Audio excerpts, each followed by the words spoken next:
Tomato দিয়ে মাছের ল্যাটপ্যাটা বাবার নাম।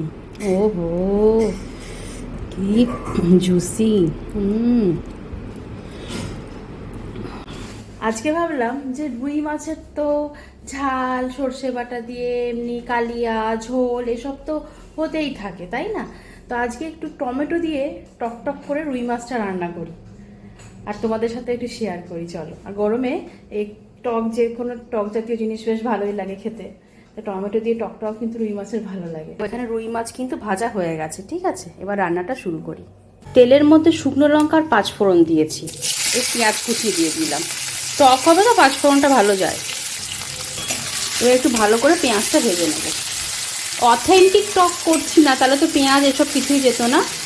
তেঁতুল দিয়ে করতাম, এটা টমেটো দিয়ে করছি, এইভাবে বেশ ভালো লাগে খেতে।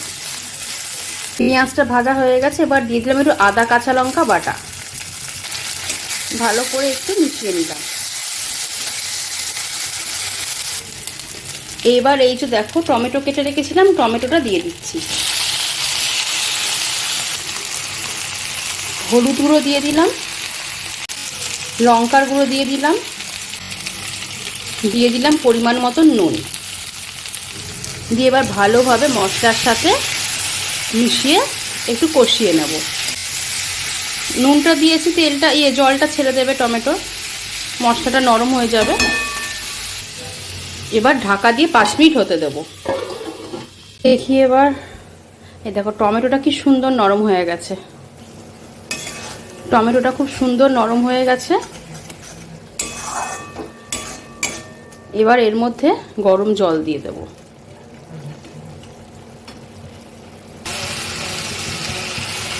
এবার গরম জল দিয়ে দেব, মাখা মাখা করব, ঝোল করব না। দিয়ে দেব এবার মাছগুলো ভেজে রাখা। এবার দিয়ে দেব একটু ওপর থেকে ধনে পাতা।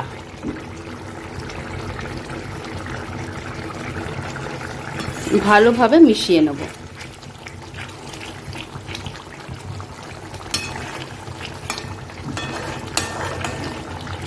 রেডি হয়ে গেল রুই মাছের টমেটো দিয়ে টক একটা রান্না। বাবা আবার এটাকে বলে টমেটো ল্যাটপ্যাটা, কি উল্টোপাল্টা নাম।